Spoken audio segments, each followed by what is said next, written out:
for tuning in to another video of not financial advice, talking about cryptocurrencies and the top 5 news given to me for the past 3 days by Grok 2 Mini Beta.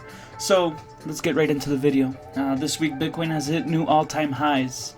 Bitcoin surged to a new peak of over $98,000, driven by an increase in interest in cryptocurrency markets. This has been accompanied by significant inflows into the Bitcoin ETFs and bullish market sentiment. This week, Bitcoin touched 99K, and some markets reached $100,000 in the United States, which is amazing and awesome. There's a huge sell wall that short wall that Bitcoin needs to pass through at 100K. So we have been struggling to break 100K these past few days, but we're pushing and pushing. We got a lot of people excited about that, getting into new price discovery modes. Alright, MicroStrategy increases note sales for Bitcoin purchases. This has to do with its stock and MicroStrategy and buying Bitcoin. It has announced an increase in its convertible notes sales to increase to 2.6 billion, aiming to further bolster its Bitcoin holdings. This move underscores a strong institutional interest in Bitcoin as a strategic asset. We see a lot of big corporations, a lot of big businesses building a strategic asset reserve in Bitcoin. So this will obviously affect Bitcoin's price here in the future, especially with regulatory clarity moving into 2025 and Donald Trump's positive view sentiment on cryptocurrency regulations. And moving on to the next news, SEC Chair Gary Gensler officially is departing from the SEC. He has been very anti-crypto, affecting XRPs and Solana's price in the past, but now that he's gone, we have seen a big price surge in XRP. So the resignation of SEC Chair Gary Gensler has been celebrated within the crypto community, particularly by those involved with XRP and Solana, as it is perceived to signal a more favorable regulatory environment for cryptocurrencies. So, moving on to the next news, XRP surges to a 3-year high, obviously due to Gary Gensler's departure. XRP has seen a significant price increase, reaching its highest since May 2021. XRP is no longer a stable coin, partly due to the regulatory shift following Gensler's departure. This has sparked discussions about upcoming altcoin season.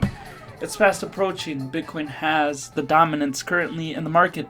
If you're new to cryptocurrencies, Bitcoin usually drives the market forward, and a lot of the funds, a lot of the money goes into Bitcoin, but once it starts to lose dominance, it spills over into altcoins, calling it altcoin season. So, Stellar XLM sees a massive monthly surge. Stellar Lumen's XLM has experienced a dramatic price increase of over 260% in November 2024. This is just the start of altcoin season. These are signals that we are having a shift in the market. So altcoin season is fast approaching, leading to conversations about altcoin price discovery and potential start of altcoin season. All right, so these stories encapsulate significant market sentiment. Let's look at graphs. But first, let's look at a few of these videos that I wanted to share, especially this one by Michael Saylor. I thought it was pretty interesting. I sped it up to 1.25 because we don't have much time here. So let's take a look. You could buy Manhattan real estate every decade for 300 years and always pay more than the previous guy paid, and it would still be a good idea. And that's because it's the greatest city in North America. Everybody wants to do business there. There's a limited amount of land. It's a perfect rock, limited amount of land, so there's never a bad time to buy Manhattan. Even if you look at this though, Louisiana we bought for 15 million, APR 6.3, payoff 12 trillion. California 1848 for 18 million, 7.78 trillion. Alaska for 7.2 million in 1867. It's a trillion, 7.8. You're saying Bitcoin's going to be 240 trillion in 21 years? Yeah. Yeah, just very easily. The way you say it, it's not a big deal to you. I mean, the takeaway from that slide is the key to getting rich is by scarce, desirable property. Pay for it with fiat. How much is a guilder worth today? Like, pay for it with money you printed. Borrow the money. We borrowed the money to pay for Alaska. I mean, the country was broke in 1867. We just fought the Civil War. But what did we do? This guy Seward had the vision to print a $7.2 million check, pay off the Russians. And so, number one thing, buy the property. Number two thing, hold it for a long time. Right? I mean, because it might not feel like much, but when you're compounding over 100 years or 200 years, and so what do all those four have in common? Well, they're all something you would want to hold for more than 100 years. And so what is Bitcoin? Bitcoin is the next frontier. We've already gone as far west as we can go. Now we have to go to cyberspace. I mean, eventually we'll go to outer space, but we're waiting for upgrades in propulsion to go to Mars and the asteroids. But between now and then, you go to cyberspace, and the real point is Chinese billionaires, Russian billionaires, African billionaires, South American billionaires, every company on the planet would rather have their money in the US, but they can't get it to the US. So where else can I put it? I can put it into the city of Bitcoin. I buy Bitcoin, I sell Africa, I sell Venezuela, I sell Russia, I sell Siberia, I sell China, I buy Bitcoin. Bitcoin is digital capital. Everybody wants it. Everybody knows about it. No one can steal it from you. And what's the use case? Well, the use case is to get rich or stay rich, which is like half of everything. All right, so very interesting here. We see Michael Saylor talking about a lot of locked funds in other countries. And in the past, these rich people living in these countries could not move their assets out of the country due to regulations and their governments not allowing them to. So they couldn't really buy land in other places, for example, in the United States, where the economy is a little more stable compared to those areas.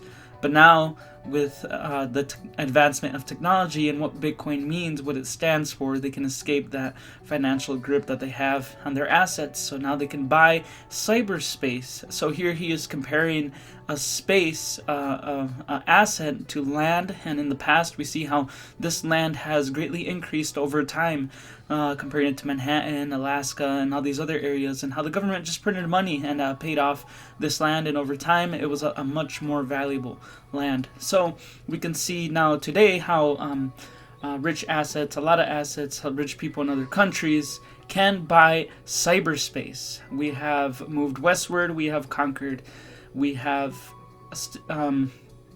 there's pretty much not much land to buy. Everything's bought for, prices are insanely high, and that's not really, that's kind of still the case for Bitcoin, but it still can go much higher. We have all these assets stuck in other places, and they can start to see its value being moved into Bitcoin. So Bitcoin is still early for people to purchase, and we can see price increases over time in Bitcoin because people want to move into cyberspace.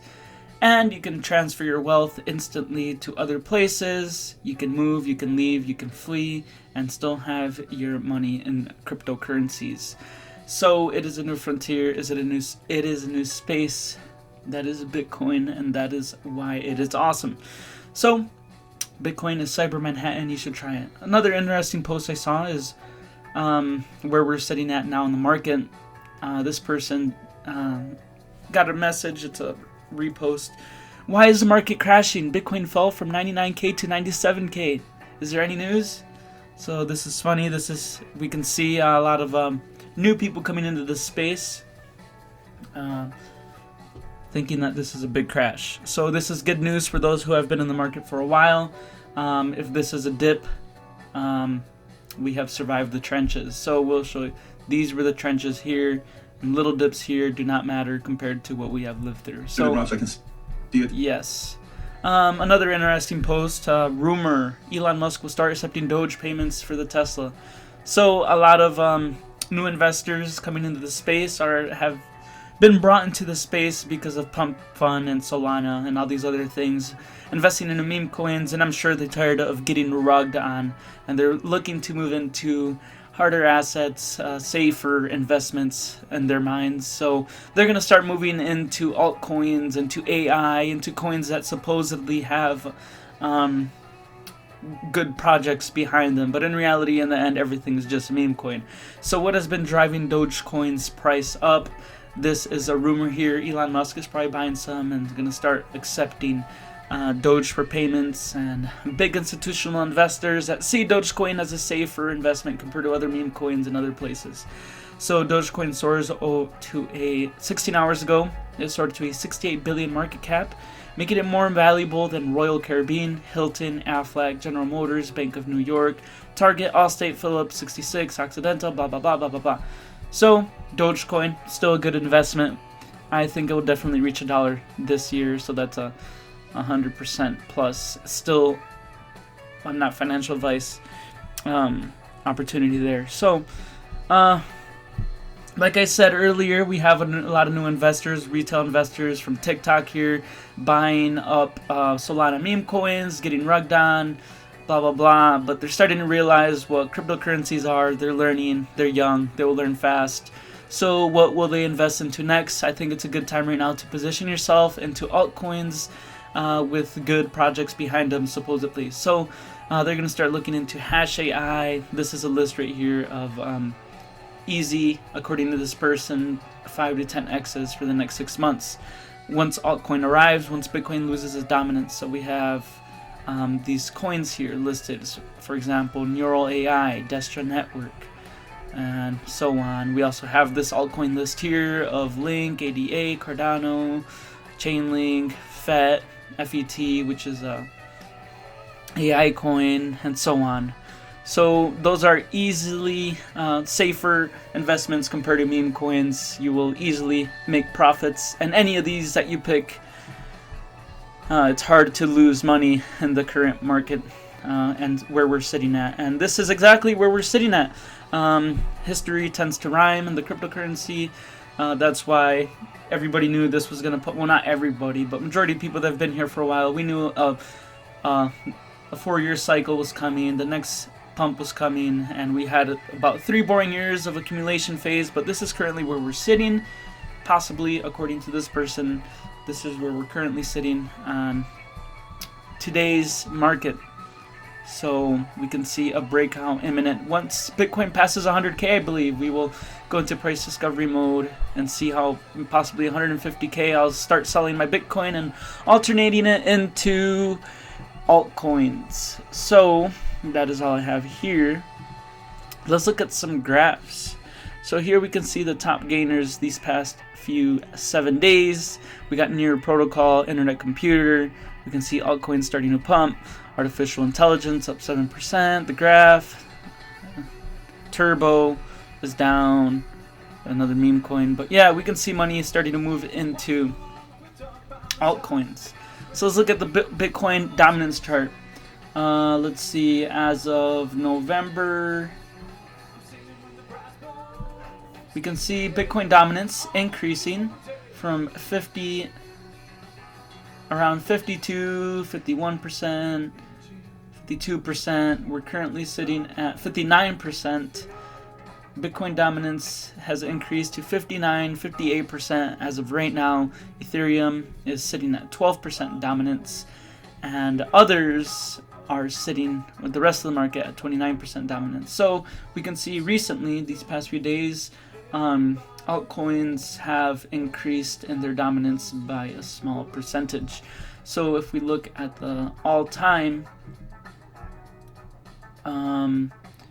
we can see in the past, altcoins have led the market, or not led, but have dominated the market up to, we see Bitcoin dominance go down to 43%, 34%, 46%, 41%, 37%. So currently it's at 58%, and we still have a lot to go. We can see we're not in altcoin season yet, but once altcoins bring Bitcoin dominance down to the 40% range, I believe we will be in a good profit zone with altcoins. So right now is the time to accumulate. That Bitcoin has its full dominance. Accumulate altcoins. Alright, we're looking here at the 200-week moving average heat map. So we can see that we have not reached any red dots yet. Red dot means like full-blown price discovery mode, pump, just crazy prices, and we have not made it there yet. So this is just the start of the bull market. We're still in its early phase. Moving into 2025, we will see bigger prices, bigger price surges. We have a lot of negative news currently with Russia and how things are looking over there with the war in Ukraine and stuff, but Bitcoin is still pushing. It looks like it's not being phased by these news. Network difficulty levels have dramatically increased, as you can see, compared to the all-time graph. Network difficulty levels are very high, the highest in the 3 years, highest in all time. This year it has increased from 65 terahashes up to 105. So we can see, what does this mean? It means there are more participants in the network and the difficulty level has increased, more people mining, which also indicates a stronger Bitcoin infrastructure, a lot of new miners. So yeah, that's it for the video today. Thank you for tuning in. Stay safe out there. What did you learn today? Altcoin season is fast approaching. Bitcoin dominance is still at an all-time high. It will probably continue for the next month or so, but it is a good time to start looking into altcoins, which I will start doing here soon. Maybe next video we can talk about some of those investments that I'll be making in altcoins, AI coins, gaming coins, moving away from the meme coins, taking profits from the Pepe, from the Doge, and from the Solana meme coins, moving them into these other projects that people will be moving into here soon. So that's it for today's video. Thank you for tuning in. Everybody be safe out there, make wise decisions, study, be smart. Goodbye.